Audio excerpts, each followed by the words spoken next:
Hi and welcome. The past is never truly gone. It's a ghost that lives in the periphery of your vision. A whisper just beneath the noise of your everyday life. For 15 years, David had built a fortress of routine and silence to keep that ghost at bay. He had a quiet life, a predictable job, and the kind of peace that comes from carefully burying your heart where no one, not even you, can find it. But one Tuesday afternoon the ghost came roaring back. It arrived not in a dream or a fleeting memory, but in a 7-second voicemail that shattered his carefully constructed world and proved that some graves just one single quotes stay closed. The autumn light, the color of weak tea, filtered through the large plate glass window of David's workshop, illuminating the delicate dance of sawdust in the air. For David, this was sanctuary, the scent of freshly cut maple, the rhythmic scrape of a handplane against wood, the patient transformation of a raw block into something with purpose and grace. This was his language, the only one he felt fluent in anymore. At 47, his life was a study in deliberate simplicity.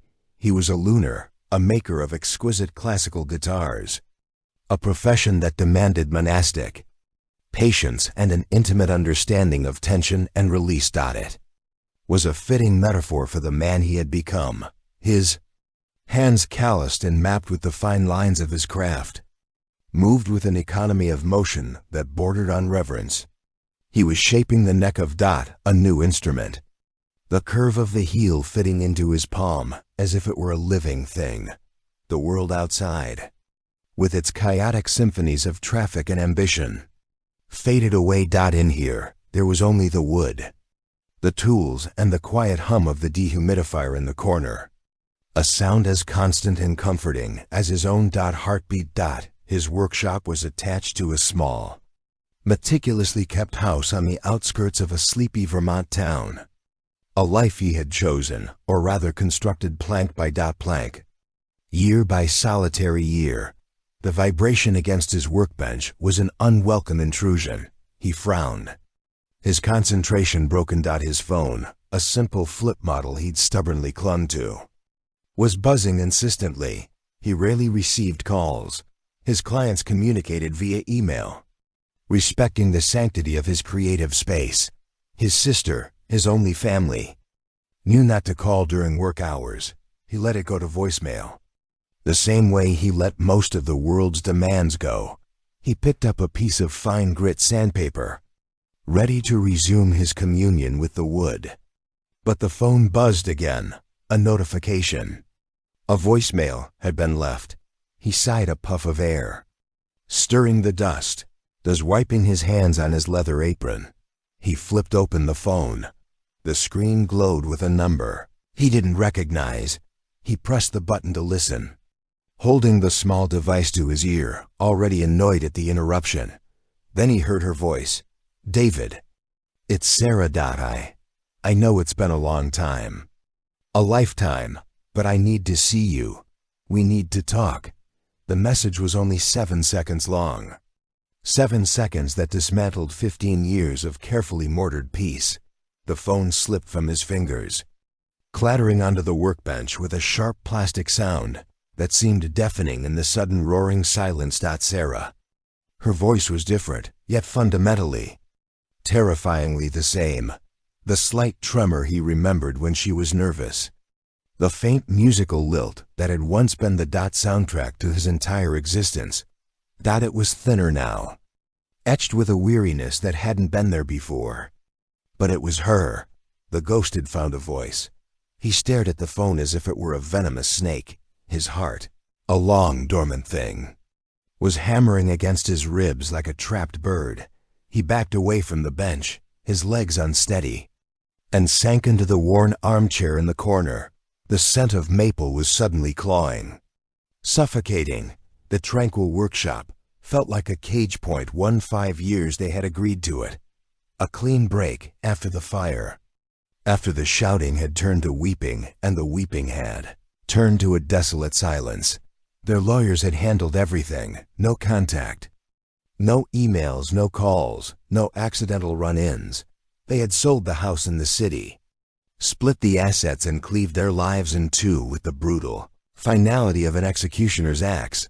He had moved here to the quiet solitude of the mountains. To forget. He had buried her, buried them under layers of sawdust and routine. Furthermore, he had told himself he'd succeeded. But you can't bury a living thing. We need to talk. The words echoed in his mind. Stripping away the years, he was no longer David, the look-master of his quiet domain. He was David, Sarah's husband. The man who had held her hand in a sterile hospital room, who had whispered promises into her hair, who had watched the dot light in her eyes dim until it was almost gone. The man who had failed her. His gaze drifted to a locked wooden chest in the far corner of the workshop. A beautiful but somber piece he'd made from dark walnut. He never opened it. He didn't need to. Furthermore, he knew its contents by heart. A handful of faded photographs. A dried wild flower she'd tucked into his pocket on their first anniversary. A single, tiny, knitted blue bootie. Relics of a life that had burned to the ground. Why now? After all this time, after the silence had become a scar so old, it was almost a part of him. Why now? What could possibly be left to say? His mind, a frantic librarian, searched for answers, pulling out dusty, painful memories. Had she remarried? Was she ill? Was she in trouble? A dozen scenarios, each more unsettling than the last, played out in his imagination. The worst of which was the simplest, that she merely wanted to stir the ashes to see if any embers remained. He wasn't sure he could survive that. The light outside was beginning to fade, casting long distorted shadows across the floor. The half-finished guitar on his bench looked like a stranger. A piece of wood with no story. His hands were trembling. He wrapped them around his arms, trying to hold himself together. But the carefully constructed man was cracking. The old David. The one who could feel everything threatening to break through. He looked at the phone again, lying inert on the bench. Furthermore, he could delete the message. Furthermore, he could block the number. Furthermore, he could pretend it never happened. Furthermore, he could reinforce the walls of his fortress and go back to his quiet, predictable, half-lived life. It would be the safe thing to do the same thing. But he knew he wouldn't. Because in those 7 seconds, in that ghost of a voice, he had heard more than just a request. He had heard desperation and a small treacherous part of him. The part he thought he had long since existed. Felt an echo of it in his own soul. The ghost had spoken. And now he had to know why sleep did not come. How could it? David lay in his bed, the familiar weight of his quilt, a useless comfort against a chill that emanated from within the silence of his house, usually a soothing balm, was now a hollow vessel filled with the echoes of Sarah's voice. "We need to talk." The words replayed themselves. A relentless, torturous loop. Each repetition seemed to peel back another layer of time, exposing the raw, nerve-rich tissue of memory he had worked so hard to encase and scar. He turned onto his side, facing the empty space beside him. For years, it had just been that empty space.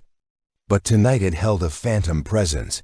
He could almost feel the warmth of her body, smell the faint scent of lavender and rain that always clung to her hair.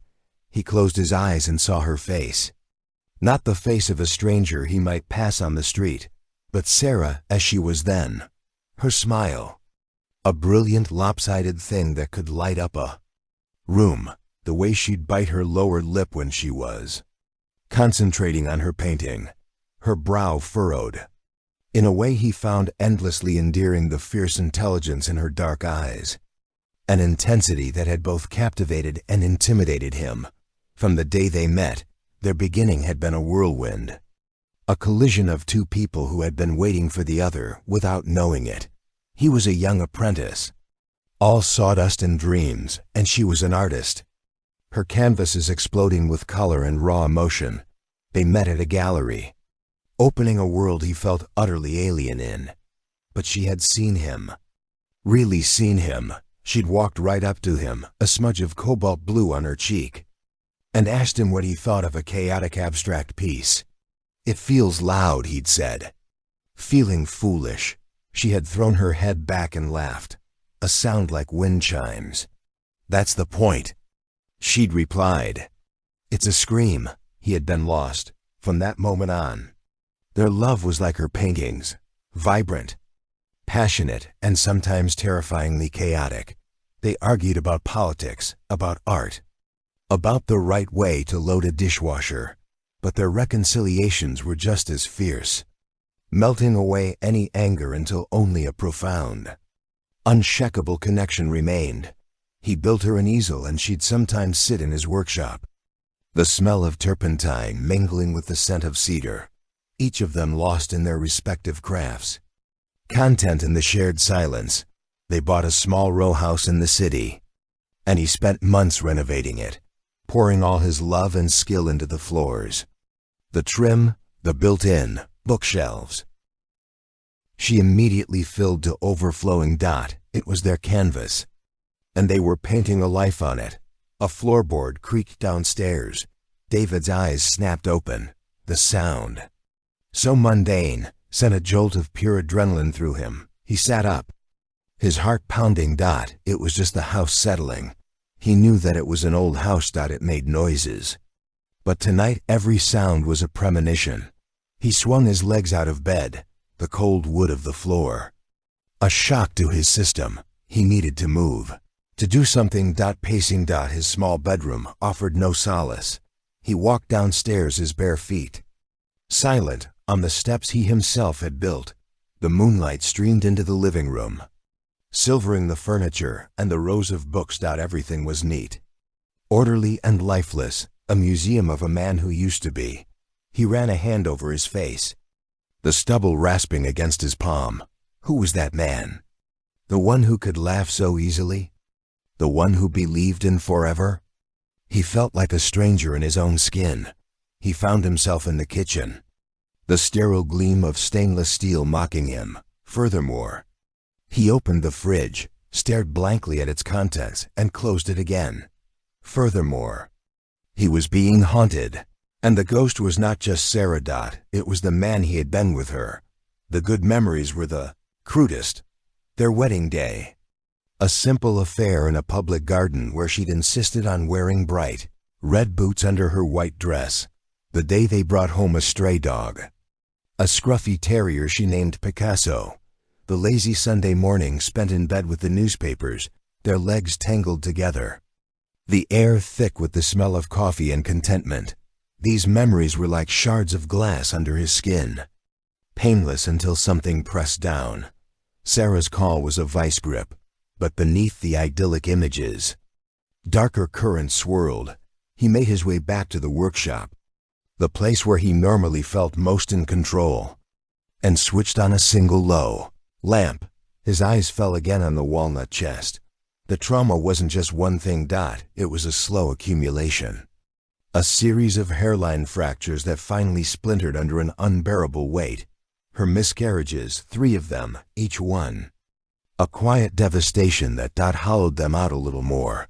He remembered the first time, the way she had curled into a ball in their bed. A silent, inconsolable grief that he was powerless to penetrate. He had tried. Furthermore, he brought her tea, held her, whispered that they would try again. But his words felt like pebbles thrown against a fortress of her pain. Furthermore, he was a fixer, a builder. This was something he could not mend. With each loss, a small part of her light was extinguished, and a chasm, thin as a spider's thread, began to form between them. She threw herself into her art. Her canvases grew darker, more frantic. The screams became louder. He retreated into his work. The precise, tangible nature of the wood, a comfort against the amorphous, unknowable shape of their shared sorrow. They stopped talking about it. The silence grew, becoming a third person in their marriage, an unwelcome guest who sat between them at the dinner table, who lay between them in bed. Then came the fire.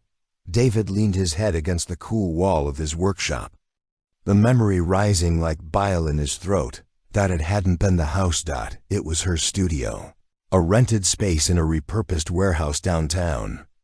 A faulty wire, the fire marshal had said an accident. But it had taken everything, years of her work. Her journals, the physical manifestation of her soul. All gone. He remembered the call in the middle of the night, the frantic drive. The sight of the orange flames licking at the dark sky.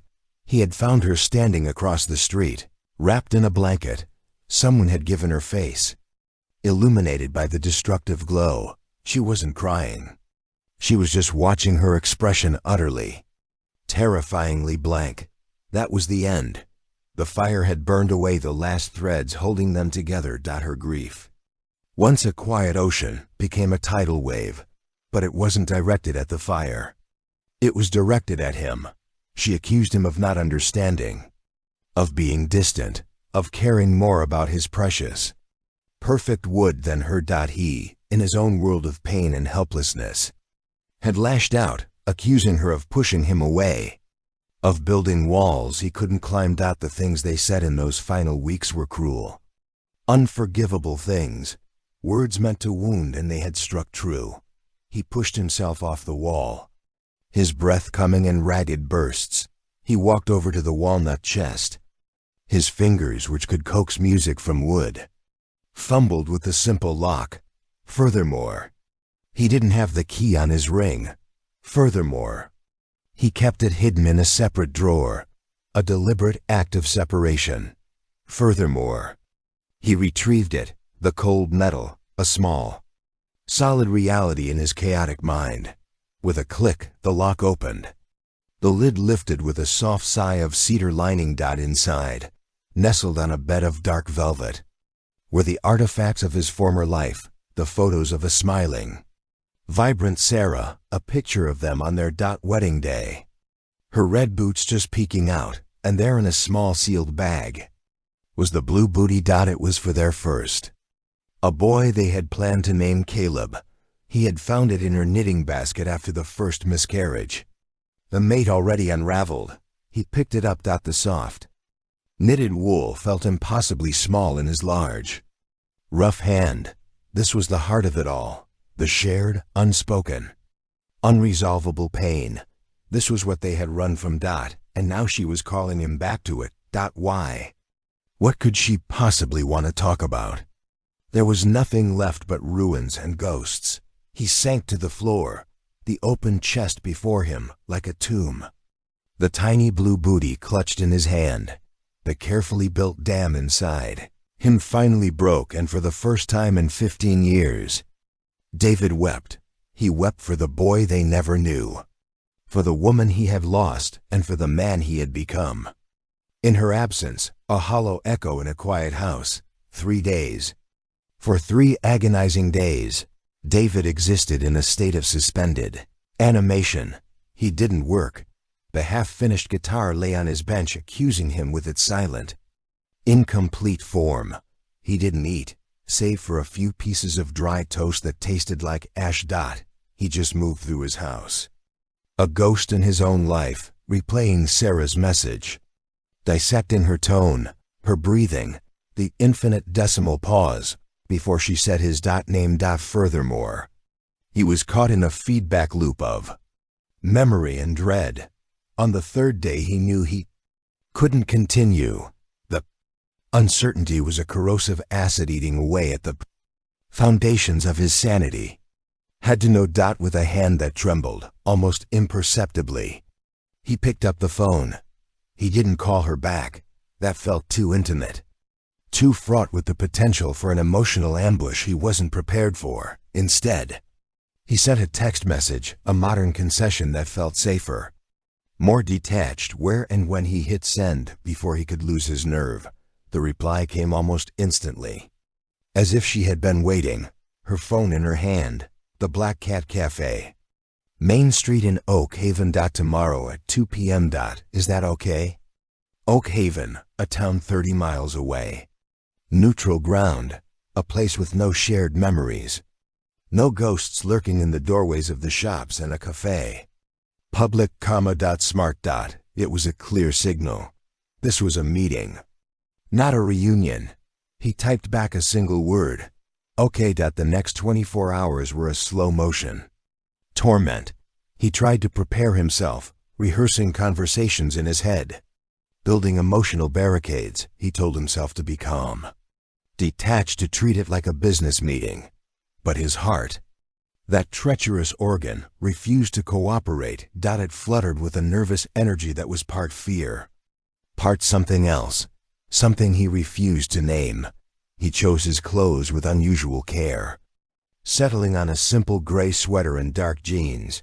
He didn't want to look like he'd tried too hard, but he also didn't want to look like the hermit he had become. Furthermore, he shaved, staring at his own reflection.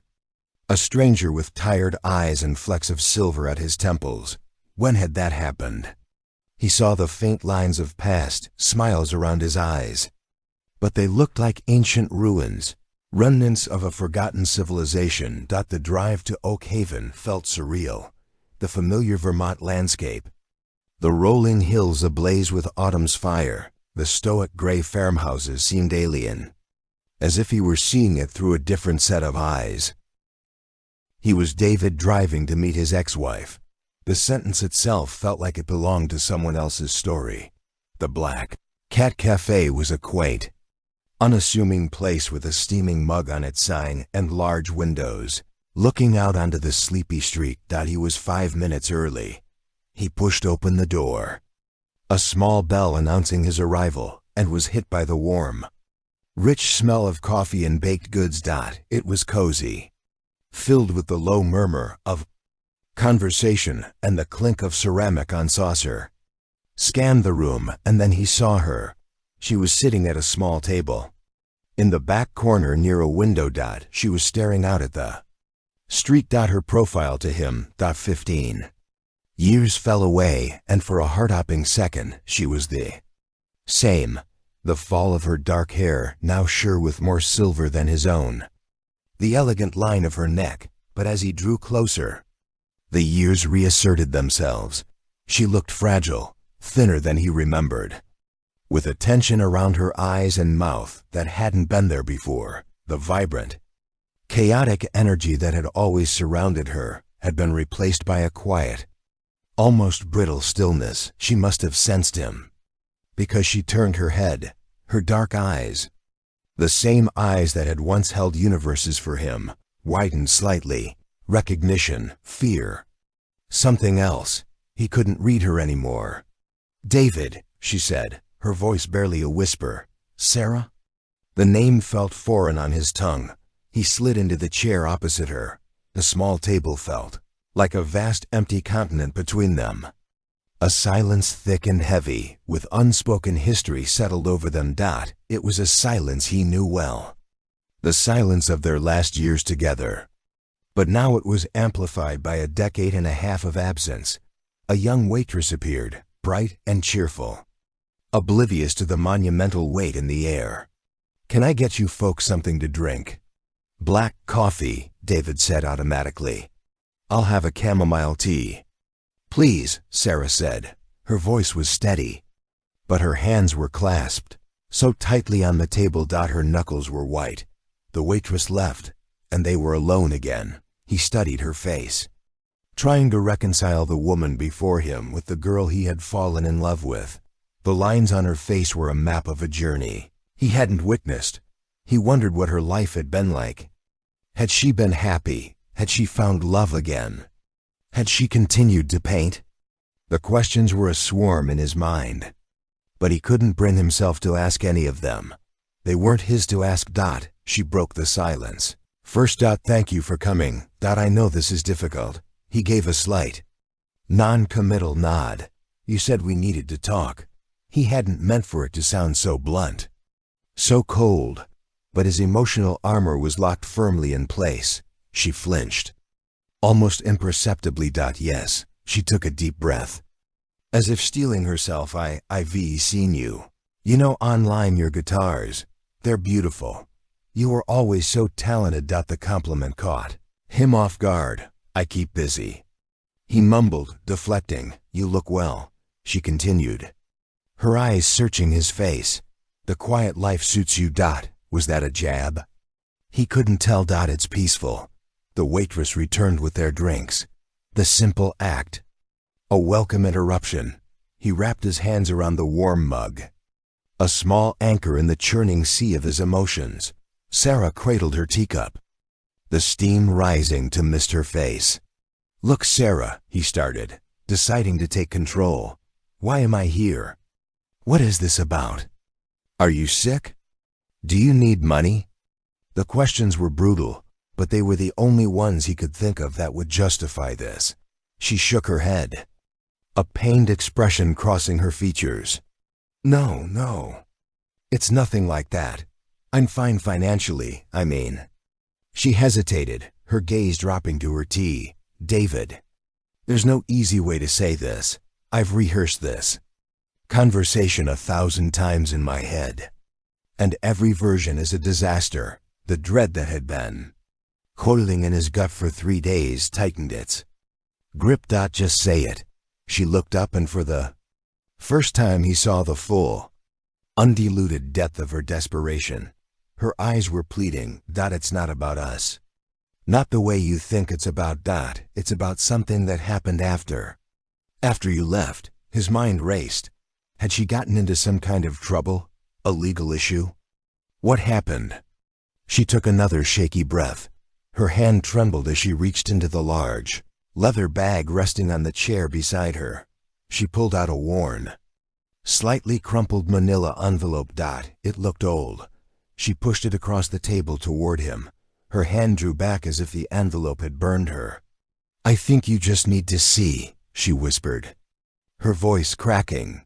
I can't find the words." David stared at the envelope. It lay between them, an object of immense and terrifying power. His name wasn't on it. There was no writing at all. It was anonymous, yet he knew with a certainty that chilled him to the bone that whatever was inside was going to destroy the rest of his life. He looked from the envelope to her face. Her eyes were glistening with unshed tears. She gave him a tiny, desperate nod. Slowly, as if moving through water, he reached out and took it.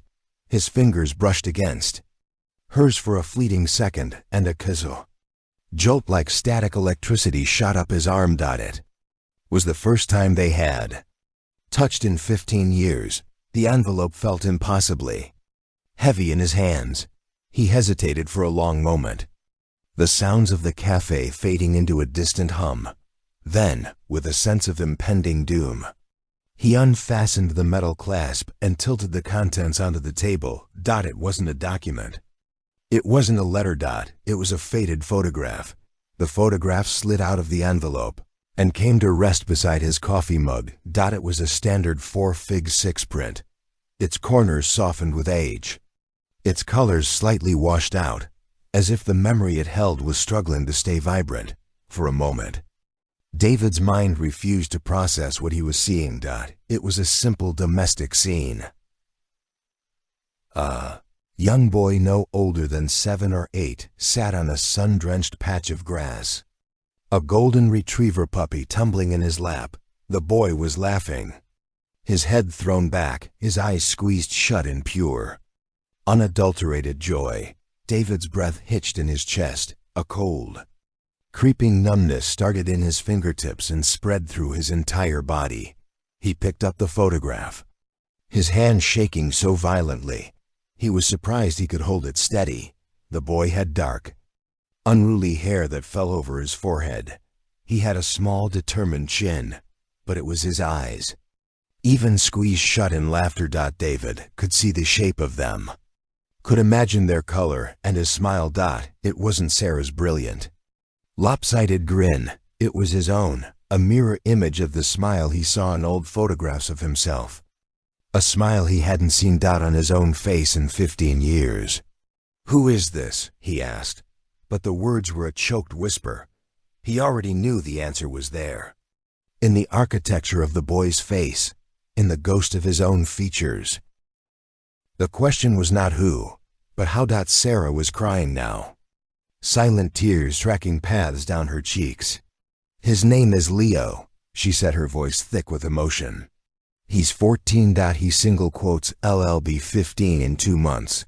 14. The number struck David like a physical blow.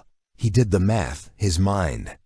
A clumsy abacus, 14 years and 10 months. He looked up from the photograph, his gaze locking with hers. The question was a silent scream in the space between them. He's yours, David, she confirmed, her voice breaking. He's our son. The world tilted on its axis. The cheerful chatter of the cafe, the clinking of spoons against cups, the scent of coffee, it all warped and distorted. As if he had been plunged under water. He felt a roaring in his ears. Our son, the 2 words were an impossibility. A tear in the fabric of reality. No, he said, shaking his head. No, that's not possible. After the last time the doctors said the doctors were wrong, she said softly. Or maybe it was a miracle. I don't know. I found out about a month after you left. After everything was finalized. After you left, the words were a quiet accusation. A reminder of the finality of their separation. He had walked away. He had moved to Vermont. He had built a new life on the assumption that their story was over. That all possibilities had been exhausted and buried. Why the word was torn from him raw and ragged. Sarah, why didn't you tell me for 14 years? Why? This was the question that mattered, the one that held the power to condemn, or perhaps to explain. He saw a storm of emotions passes over her face. Shame, fear, defiance, and a profound deep weariness. You have to understand. She began leaning forward, her hands flat on the table, as if to keep herself from flying apart. I was a wreck. We were a wreck. What we had, it was broken. David. We had destroyed each other. The anger, the grief. It was toxic. He remembered the raw, screaming fights, the days of suffocating silence, the blame. God. The blame. When I found out I was pregnant, she continued, her voice dropping lower. My first thought was terror. I couldn't lose another one. Couldn't. And then I thought of you. I pictured telling you. And all I could see was that look in your eyes, the hope. The desperate hope that I knew I would see, followed by the terror. The same terror I was feeling. I couldn't put you through it again. Furthermore, I couldn't put us through it again. What if something had gone wrong? Another loss would have obliterated what little was left of me. And I think it would have destroyed you too. He wanted to argue, to shout that it was his right to know. His right to share that terror and that hope. But a part of him, a painfully honest part, knew she was right. He had been a hollowed-out man. Another loss. Another round in the sterile, quiet hospital rooms. It would have been the end of him. So I ran, she said. I took my share of the money and I went away to Oregon. I told everyone I needed to start over, away from the memories. Away from the fire. No one knew. My own family didn't know for almost a year. I needed to do it alone. On my own terms. I needed to protect him, and I needed to protect myself from the pressure, from the memories. From you. The last words were barely audible. But they landed like punches from you. He had become a source of pain. A threat. The realization was a fresh wound on top of old scars. I told myself it was the right thing to do, she said, wiping at her tears with the back of her hand. I told myself you had chosen peace. That you had moved on to a life of quiet solitude. Because that's what you needed. To drag you back into the chaos felt cruel. So I raised him. I got a job teaching art at a community college. We had a small, quiet life, and he's everything, David. He's happy. He's healthy. He stared down at the photograph again. Leo the boy, his son, was laughing. He looked happy. He looked whole. Furthermore, he had a life. A full life that David had no part in. A universe had been created without his knowledge. He felt like a man who had woken from a coma to find the world had changed completely. Does he know about me? David asked, his voice strained. Sarah hesitated, the silence stretching for a heart-hopping moment. He knows his father was an artist, a man I loved very much. He knows we lost each other to grief. I never lied to him about that. But he doesn't know your name. He doesn't know where you are. I told him you died. The confession hung in the air, sucking all the oxygen out of the room. He was dead. In the story of his own son's life, he was a ghost. A tragic prologue. The numbness that had enveloped him receded, replaced by a surge of white hot anger.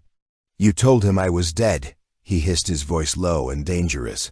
People at a nearby table glanced over. You had no right. You had no right to do any of this to keep him from me, to erase me from his life. What in God's name were you thinking? I was thinking of protecting him. She shot back, her own voice rising with a defensive fire. He remembered all too well from a life of questions he couldn't have answered, from a father who wasn't there. What was I supposed to tell him? That his father was alive but didn't want to know him. That was the choice you made when you walked away from us. From everything. I walked away from the pain, he retorted. I didn't walk away from a son I never knew I had. That's different. Sarah, and you know it. They stared at each other across the table. The old battle lines redrawn in an instant. The years of separation vanished. And they were back in their ruined marriage. Two people fluent in the language of each other's pain. He slumped back in his chair, the anger draining out of him as quickly as it had come, leaving him empty and trembling. He looked at the laughing boy in the picture, his son. A boy who thought his father was dead. The initial question still lingered sharper now. If you went to all that trouble to erase me, he asked, his voice hollow, then why are you here now? Why tell me after all this time? What's changed? Sarah's defensive anger crumbled, replaced by a look of pure gut-wrenching fear. She wrapped her arms around herself. A gesture he recognized. It was what she did when the world was closing in. Because she whispered, and her next words shattered the last vestiges of his composure. Because he's sick, David. Leo is very, very sick, and you're the only one who can help him.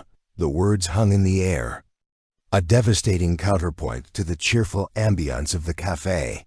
He's sick.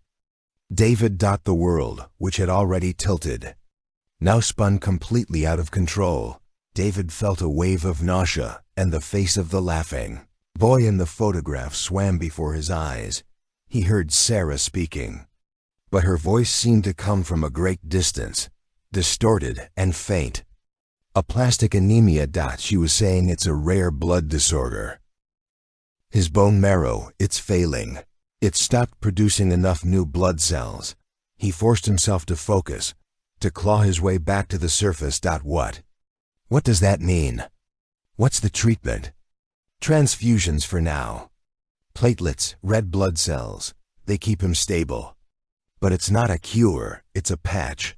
The doctors had been trying immunosuppressive therapy, but it's not working as well as they'd hoped.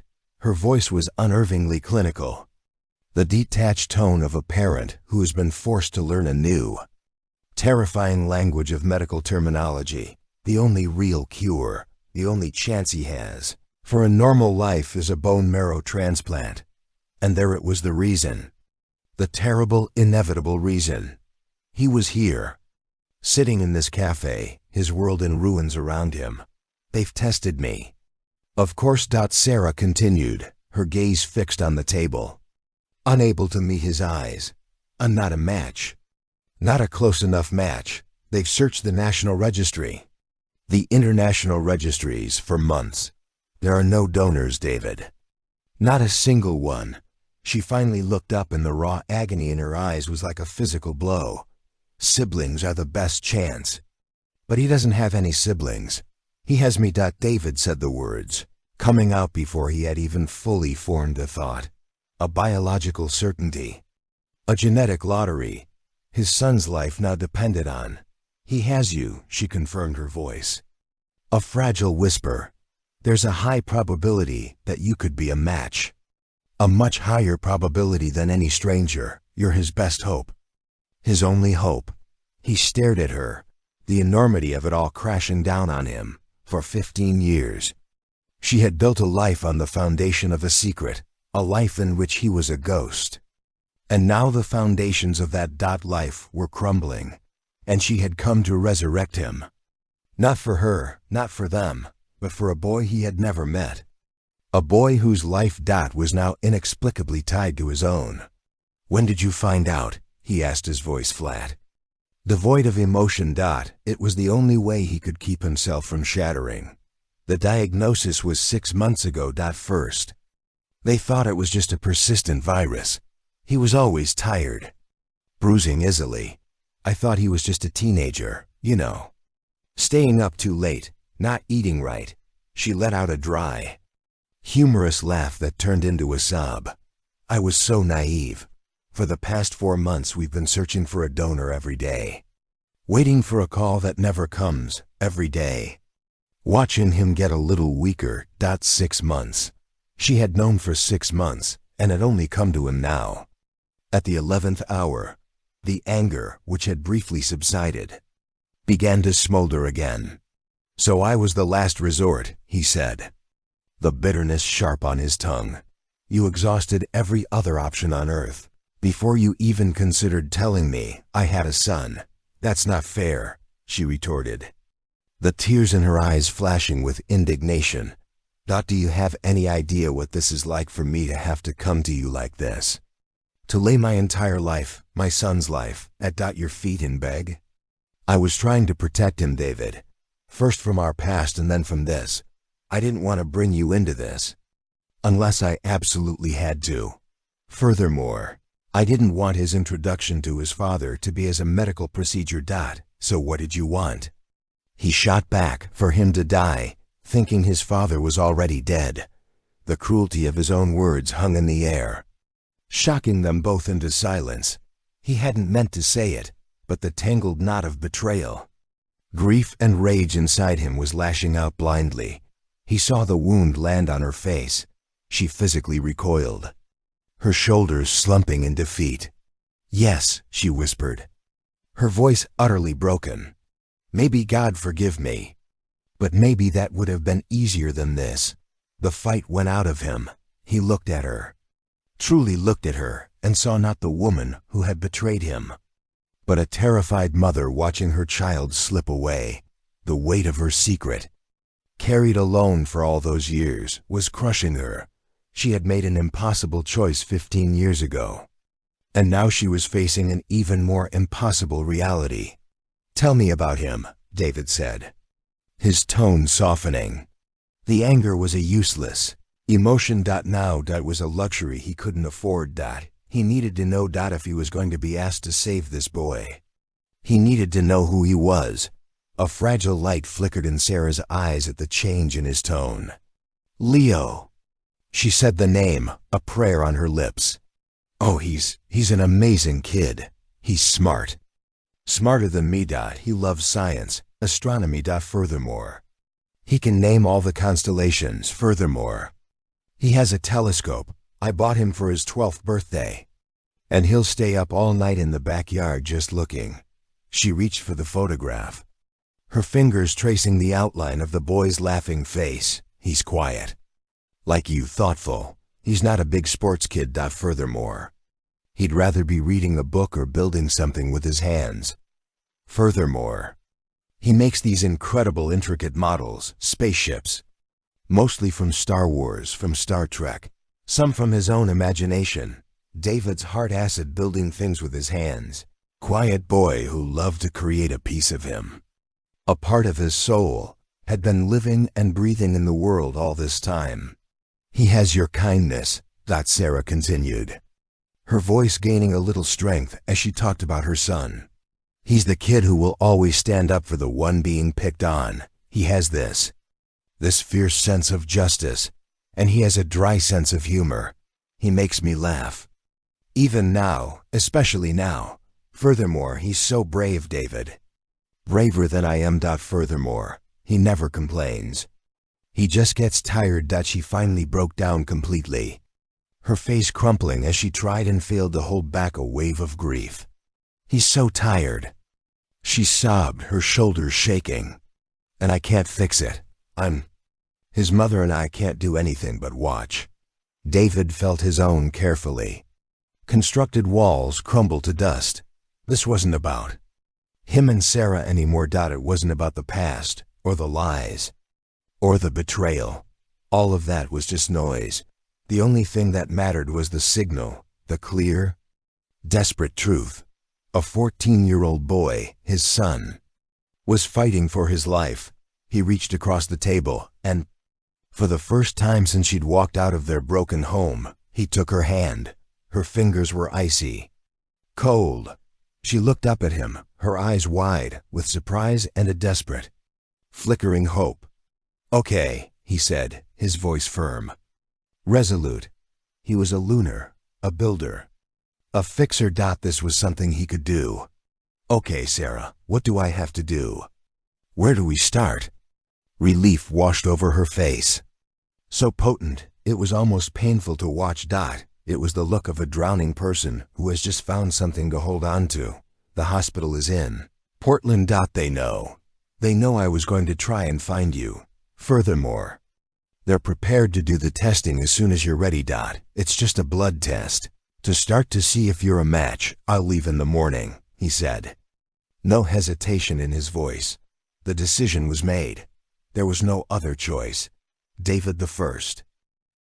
She started, her voice thick with gratitude and 100 other unsaid things. "I don't have the right to ask this of you. But thank you. Don't thank me," he said, pulling his hand away. He needed the distance back. He needed his armor. "I'm not doing this for you or for me. I'm doing this for him." He stood up, putting a $20 bill on the table to cover their drinks. He needed to leave. Furthermore, he needed air. Furthermore, he needed to be alone to process the cataclysmic shift that had just occurred. His life was no longer his own. It was now inextricably linked to a sick boy in Oregon who built model spaceships and looked at the stars. A boy who had his smile. He turned and walked out of the cafe, not looking back. The bell above the door chimed his exit. The cold autumn air hit him, a welcome shock. He leaned against the brick wall of the building, taking deep, ragged breaths. He looked up at the pale afternoon sky, but he didn't see the sun or the clouds. Furthermore, he saw a 14-year-old boy, his son, looking back at him from a faded photograph, waiting for a father he didn't know existed to save his life. The drive back to his quiet house in Vermont was a blur. The fiery autumn landscape passed by unseen. The winding roads navigated by muscle memory alone. David's mind was a maelstrom, a chaotic whirlwind of shock, fury, and a terrifying next tenderness. One word pulsed at the center of it all. Son. He had a son. A son who was sick, a son who needed him. He stormed into his house, the slam of the door echoing the turmoil in his soul. The tranquility of the space was a mockery. Now, his meticulously ordered life, his sanctuary of silence, had been irrevocably breached. He paced the living room like a caged animal, his fists clenched at his sides. He wanted to roar, to smash something, to break the beautiful, fragile things he had spent years creating. Just as his own life had been broken. The lie. He kept circling back to the lie. "I told him you died." The words were a brand on his heart. Sarah had not just kept his son from him. She had erased him, murdered him. In effigy. She had curated a world for Leo where he didn't exist. How could she do that? How could she look at that child, a child with his smile, his quiet nature, and deny him his father? He collapsed onto the sofa, burying his face in his hands. The anger was a roaring fire. But beneath it, something else was stirring, a profound, bottomless grief. He wasn't just grieving for the lost years, for the first steps he never saw, the first words he never heard. He was grieving for the man. He might have been a father, a dad. The word felt alien, a role he'd never auditioned for. but one that was written in his very DNA. Would he have been a good father? The question haunted him. The pain of the miscarriages had left him feeling broken, inadequate. He had retreated from Sarah's grief, unable to fix it, and in doing so had convinced himself he was a failure. Perhaps Sarah had been right. Perhaps he would have been a terrible father then. Suffocated by fear, a ghost at his own family's table. Maybe her decision, however cruel, had been a strange, twisted kind of mercy, saving Leo from a father who was only half a man. The thought offered no comfort. He couldn't stay in the house.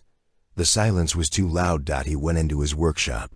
The scent of wood and varnish, usually so calming, now offering no solace. He looked at the guitar on his bench, its graceful curves and perfect lines. He built things that made music, that brought beauty into the world. Yet his own life was a discordant, broken chord. His phone buzzed. A text from Sarah. I've booked you a flight. Portland. It leaves from Albany tomorrow at 7 a.m. I'll text you the details. I can't thank you enough. David. The practicalities of it were a sudden cold splash of water. This was real. This was happening.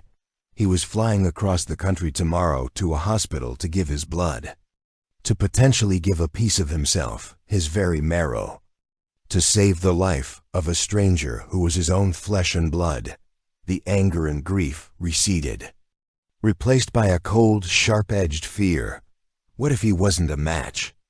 The thought was a punch to the gut. After all this, the revelation, the emotional devastation, what if it was all for nothing? What if he was just another dead end, another failed hope? He couldn't bear the thought of facing that boy, of facing Sarah and telling them he couldn't help, the last resort, the failed savior. The pressure was immense, a physical weight on his chest. And what if he was a match? What happened then? The transplant procedure itself was daunting, painful, he was sure, but that was the easy part. What came after? Did he just donate his marrow and disappear again, become the ghost Sarah had made him? Could he do that? Could he meet his son, save his life, and then simply walk away? The idea felt monstrous, but what was the alternative? To suddenly declare himself Leo's father, to shatter the boy's entire reality at the most vulnerable moment of his life. Hi, I'm your dad. I wasn't dead. I was just living in Vermont making guitars. Sorry about the lie. The absurdity, the sheer cruelty of it was unthinkable. He would be an intruder, a walking, breathing trauma. He spent the night packing a small bag, his movements mechanical. Furthermore, he was a man on autopilot, his mind and heart disconnected. Furthermore, he packed jeans, sweaters, a book he knew he wouldn't read. Furthermore, he looked around his house, this quiet world he had so carefully curated. It already felt like it belonged to someone else. He was leaving the lunar behind. He didn't know who he would be, when or if he came back. Before he left for the airport. In the pre-dawn darkness, he walked back into the workshop. One last time, he opened the walnut chest. He looked at the photographs of him and Sarah. So young, so full of a future that never happened. Then he reached in and took the single blue booty. He slipped it into his jacket pocket. He didn't know why. Maybe to remind himself of the beginning of the grief. Or maybe to remind himself that once, long ago, all he had ever wanted in the world was to be a father. The flight to Portland was 8 hours of purgatory, trapped in a metal tube, suspended between his old life and an unknowable future. David felt utterly alone. He closed his eyes, but all he could see was the boy's laughing face. Leo, he said the name to himself, testing its weight. It felt both strange and deeply familiar. When he landed in Portland, the air was different, damp, smelling of rain and pine. It felt like another world. Sarah had texted him the address of the hospital and said she would meet him there. He took a cab, watching the unfamiliar city slide past his window. His heart was a frantic drum against his ribs. Hospital was a sprawling complex of glass and steel, a place of forced hope and quiet desperation. He walked through the automatic doors and was immediately hit by the sterile, antiseptic smell that he associated with the worst moments of his life. His old trauma rose up. A reflexive wave of panic. He had to force himself to walk to the information desk, his legs feeling like lead. He found the wing. Sarah had directed him to the pediatric oncology and hematology unit. The name itself was terrifying. The walls were painted with cheerful murals of cartoon animals and smiling suns, a desperate attempt to mask the grim reality of the place. He saw children, some with bald heads, some pulling 4 poles. And his heart cracked open. He saw Sarah standing at the end of a long hallway waiting for him. She looked smaller here, swallowed by the scale of the institution, her face etched with a fear that was palpable even from a distance. As he approached, she straightened up, trying to compose herself. "David, you came.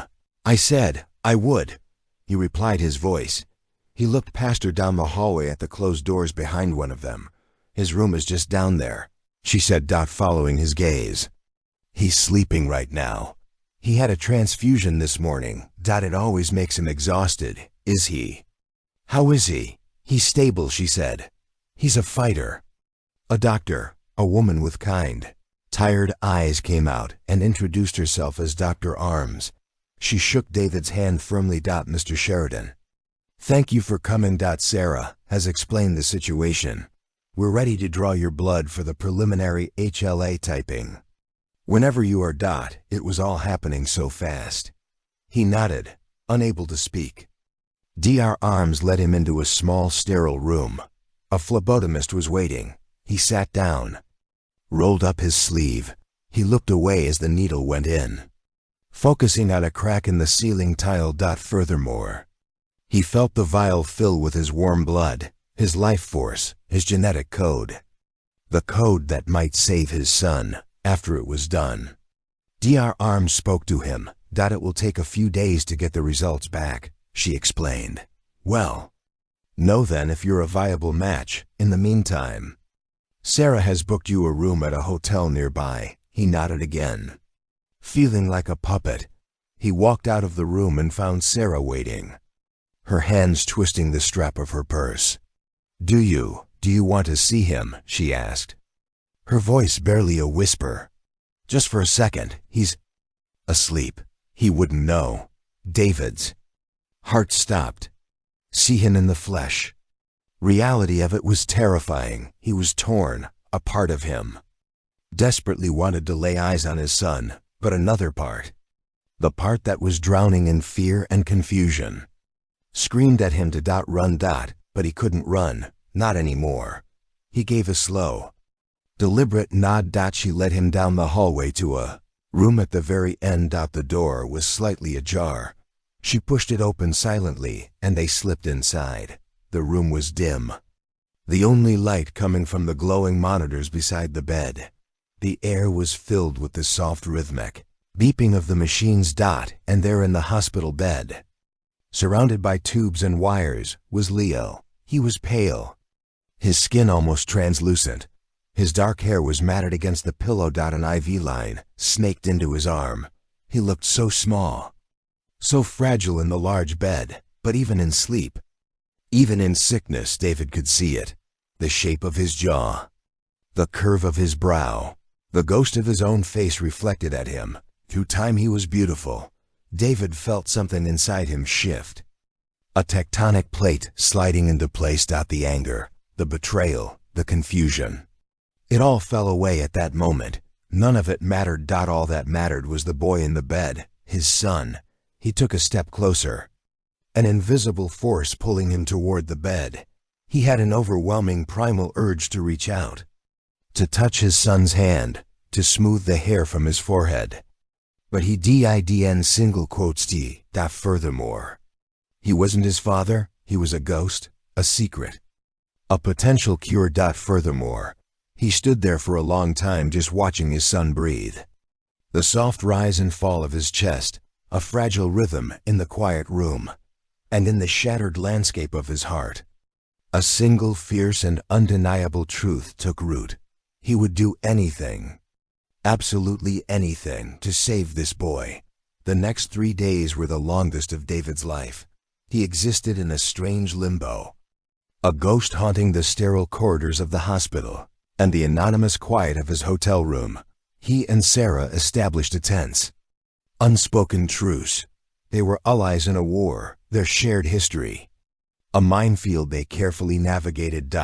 They spoke only of Leo. Sarah would give him updates via a good morning, kept his breakfast down, or difficult night, low-grade fever.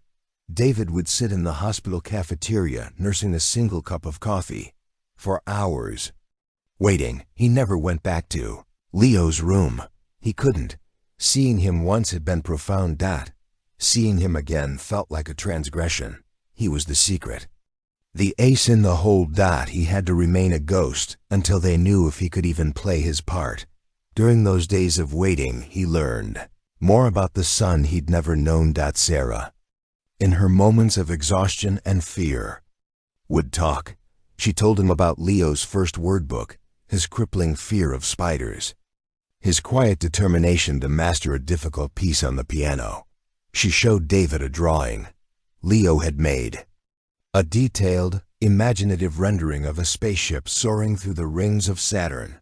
On the back, in a child's careful script, was the ship's name, the Wanderer. David held the drawing in his hands, his calloused fingertips tracing the lines. This was his son, a dreamer, an artist, a wanderer. He saw himself in the boy's creation, a shared language of making, of bringing something new into the world. The connection he felt was no longer just biological. It was something deeper, a resonance of spirit that transcended the lost years. The grief for what he had missed was a physical ache in his chest. On the third afternoon, Sarah found him in the small, sterile family lounge. He knew from the look on her face before she even spoke. It wasn't hope, and it wasn't despair. It was something more complicated. Furthermore, it was terror and relief mingled together. "They have the results," she said, her voice tight. He stood up, his legs unsteady. "And you're a perfect match." "David," her voice broke on the last word, "a 10 out of 10. Dr. Arms said it's the best possible outcome. The absolute best." David felt the air leave his lungs in a rush, relief so potent and overwhelming. It made him dizzy, flooded his system. He could help. It wasn't all for nothing. He leaned against the wall for support, closing his eyes. "Okay," he breathed. "Good. That's good. They want to schedule the harvest for next week." Sarah continued, the words tumbling out of her. "Now, they need to give Leo a round of chemotherapy first, to prepare his body to wipe out his own failing marrow, so it can accept yours. It's going to be rough for him." The clinical reality of it sobered him instantly. This wasn't a magical cure. It was a brutal, painful process for Leo. "What do we tell him?" David asked. That had been lurking in the shadows for days, now stepping into the light. "How do we explain me this?" Was it the moment of reckoning? Sarah wrung her hands, her face a mask of anxiety. "I've talked to Dr. Arms and to a hospital psychologist. They both agree. We have to tell him the truth." The truth. David's heart hammered. That his mother has been lying to him his entire life, and his dead father is suddenly alive now, while he's about to go through chemo. How is that a good idea? Because the alternative is worse. She insisted, her voice pleading. "What do we say? That we found a magical stranger on a donor list who happens to be a perfect match. He's not a little kid, David. He's 14. He's smart. Furthermore, he would ask questions we can't answer, and the lie would just get bigger. It would be a foundation of poison." The psychologist said that secrets like this, they fester. The truth, no matter how hard, is better. It has to come out. He knew she was right. But the thought of it, of being the agent of that painful truth, was terrifying. And how do you propose we do that? You just walk in and say, "Leo, honey, meet David. He's your father. And he's here to save your life." "No," she said softly. We walk in together. The thought sent a fresh wave of panic through him. He was a stranger. A ghost.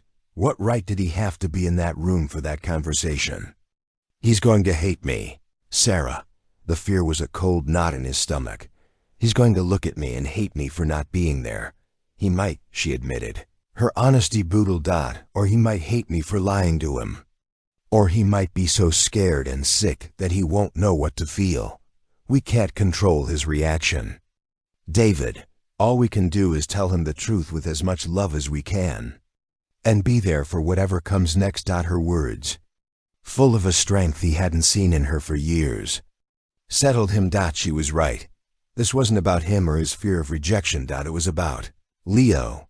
They scheduled it for the next day. The long road had finally led to this. A small room at the end of a long hallway. David didn't sleep. He paced his hotel room, rehearsing introductions that all sounded hollow and false. He looked at his reflection in the mirror and saw a frightened man who was about to change a boy's life forever. For better or for worse. Furthermore, he clutched the small blue bootie in his pocket. Its soft wool.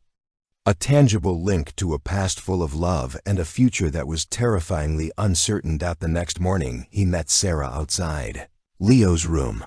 She looked as if she hadn't slept either. They didn't speak. They just looked at each other. A shared understanding passing between them. They were about to detonate a bomb in the life of the person they both loved most in the world. She took a deep breath and pushed the door open. Leo was awake. He was sitting up in bed, propped against a pile of pillows, a laptop resting on the overbid table. He was watching a documentary about Nebula, the vibrant cosmic clouds filling the screen. Furthermore, he was thin, paler than when David had seen him sleeping, with dark circles under his eyes. But his eyes, when he looked up as they entered, David's breath caught. They were his own eyes, a deep, thoughtful brown, filled with intelligence that seemed older than his years. "Hey, Mom," he said, his voice a little weak. Then his eyes shifted to David, and a flicker of curiosity, of confusion, crossed his face. "Who's this?" Sarah walked over to the bed and smoothed his hair back from his forehead. Her movements were gentle, but David could see the tremor in her hand. "Leo, honey. This is someone I need you to meet. This is a very old friend of mine. His name is David." David stood awkwardly by the door, feeling like an intruder. He gave a small, hesitant wave. "Hi, Leo." Leo looked between the two of them. His brow furrowed. He was sharp. He could sense the tension in the room, the monumental weight behind their stilted words. "Okay," he said slowly, drawing the word out. "Hi." Sarah sat on the edge of the bed, taking Leo's hand. "Sweetheart, we need to talk to you about the donor. They found one. A perfect match." A small, weary smile touched Leo's lips. "Really? That's great." But his eyes were still on David, questioning. "It is great," Sarah said, her voice trembling slightly. "It's a miracle. But Leo, the donor, it's not a stranger." David watched the boy's face, saw the flicker of understanding, the dawning comprehension. He was putting the pieces together with a speed that was astonishing. His gaze locked onto David's, and the question was there, clear as day. Sarah took a ragged breath. "Leo, when I told you about your father, I wasn't honest with you. I was scared. And I made a decision a long time ago that I thought was right. But maybe it wasn't your father. He didn't die." "Sweetheart." The room was utterly silent, save for the soft beeping of the monitor. Leo's eyes never left David's face. He showed no surprise, no shock, just a quiet, intense, unnerving stillness. "He's you, Leo," said his voice flat. It wasn't a question. It was a statement. David's heart felt like it was going to beat out of his chest. He could only nod. The movement, stiff, unnatural. The boy, his son, held his gaze for a long moment. David braced himself for the explosion, for anger, for tears, for accusations. He was ready for the hatred he felt he deserved. But it didn't come. Leo just kept looking at him, his expression unreadable. Then he turned his gaze to his laptop, where a brilliant image of the Horsehead Nebula was displayed. "So," Leo said, his voice quiet but clear. "My dad makes guitars." The words, so simple, so unexpected, so full of a knowledge he should not have possessed, struck David with the force of a physical blow. He looked at Sarah, whose face was a mask of utter bewilderment. Leo looked back at David, and for the first time, a small, sad, impossibly weary smile touched his lips. "I looked you up," he said softly. "A long time ago." The confession, so quiet and unexpected, left both David and Sarah momentarily speechless. The bomb had been detonated, but the explosion was not what they had anticipated. It was a silent internal implosion. You knew Sarah." MERED. Her face a mixture of shock and disbelief. Leo's gaze shifted to his mother, and, for the first time, there was a flicker of something other than weary resignation in his eyes. It was a deep, quiet hurt.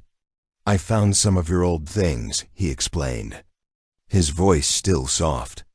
"In a box in the attic, paintings, journals from before you moved to Oregon. You wrote about him." David shared in the look. He had been carrying this secret too, a boy alone, with a truth he couldn't share. David's heart fractured. While he had been living his quiet life ignorant, his son had been living with a ghost who had a name. "I was 12, Leo continued, his eyes now fixed on the swirling colors of the nebula on his screen. "I Googled the name. I found his website. I've seen all the guitars. The Rosewood Requiem is my favorite." He looked back at David.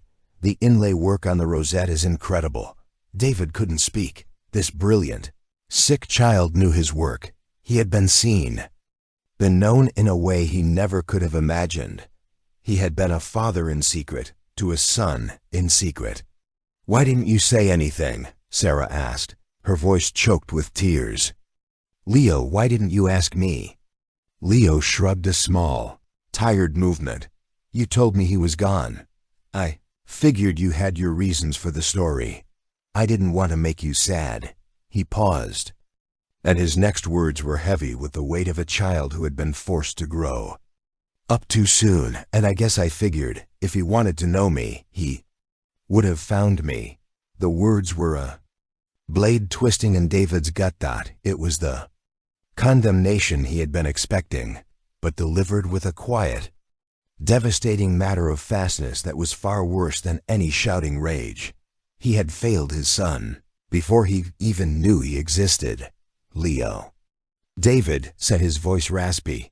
He took a step forward, then another, until he was standing by the bed. I didn't know you existed. I swear to you. If I had known, nothing in the world would have kept me away." The boy looked at him, his brown eyes searching David's face, seeking the truth. David met his gaze without flinching, pouring all the honesty, all the regret, all the burgeoning love he felt into that single look. Leo seemed to accept it. He gave a small, almost imperceptible nod. The silence that followed was different. It wasn't tense or awkward. It was a space for breathing, for absorbing the new shape of their reality. So Leo said, finally breaking the quiet, "You're a match again." "Not a question. Yes," David said, "a perfect one." "And you're going to do it? The transplant?" "Yes." David said, his voice full of a certainty. That was the only solid ground he had. "Of course." Leo held his gaze for another long moment. Then he nodded again. "Okay," he said. And with that simple, quiet word, the matter was settled. There was no grand emotional scene, no dramatic reconciliation. There was just a sick child accepting the strange, miraculous, painful truth of his life, and the two broken adults who had created him standing by his bed, vowing to fix what they could. The week that followed was a blur of medical preparations and quiet moments. The chemotherapy was brutal. It ravaged Leo's body, leaving him weak, nauseous and stripped of everything but his quiet courage. David was a constant presence. He and Sarah took shifts, one of them always in the room. He didn't try to force a relationship, didn't push for the title of dad. He just stayed. Furthermore, he read to Leo from books about astrophysics. When the boy was too tired to hold them himself, they watched all the Star Wars movies in order. They talked not about the past but about stars and woodworking and music. David discovered the quick, dry wit his son had inherited from him. He saw the fierce intelligence, the deep well of kindness Sarah had described. He was falling in love with his son, a painful, beautiful, heart-wrenching experience. The day of the harvest. David was terrified, but as they wheeled him into the operating room he felt a strange sense of calm. He was a lunar. His purpose was to take raw material and shape it into something that could create harmony. This felt no different. He was giving a piece of himself, his very marrow, to create a new harmony in his son's body. When he woke up, groggy and sore, Sarah was there. "It's done," she said, her eyes shining with unshed tears. "They're infusing him with your cells right now." It went perfectly. The recovery was a long, slow road. The 2 weeks after the transplant were the most critical. A tense waiting game to see if the new cells would graft, if Leo's body would accept this part of his father. David stayed. He never discussed leaving. The thought never even occurred to him. His place was here. One afternoon, about a month after the transplant, David was sitting by Leo's bed while Sarah had gone to get coffee. Leo was looking better. There was a faint touch of color in his cheeks and his eyes were brighter. He was sketching in a notepad, designing a new spaceship. "You know," Leo said without looking up from his drawing, "you don't have to stay forever. Once I'm better, you have a life back in Vermont." David looked at his son, this miraculous boy who had redeemed his entire existence. He thought of his quiet house, his solitary workshop, the life of peaceful emptiness he had so carefully constructed. It felt like a dream from another lifetime. It held no appeal for him anymore. "My life is here now," David said softly. If you'll have me." Leo stopped drawing. He looked up, his expression serious. "What would you even do here?" "I don't know," David admitted. "Maybe open a workshop? Portland could probably use another lunar. But mostly I was thinking I'd just be a dad. I'm a little late." "I know, but I'd like to try if you'd let me." A slow smile spread across Leo's face. It was the first genuine happy smile David ever seen from him in person, and with a jolt that went straight to his soul. He saw it clearly. It wasn't a smile. It wasn't Sarah's. It was Leo's. It was his own. "Okay, Dad." Leo said the words simple, natural. "I think I'd like that." It wasn't a fairy tale ending. It was the beginning of something new. Something complicated and real. There were years of lies to unpack, a broken trust between Sarah and Leo to mend. There was a new, tentative relationship between David and Sarah to navigate. No longer husband and wife, but partners in the sacred, terrifying job of loving their son. The road ahead was long and uncertain. But for the first time in 15 years, David wasn't alone on it. He had a son. He had a family. He had a future.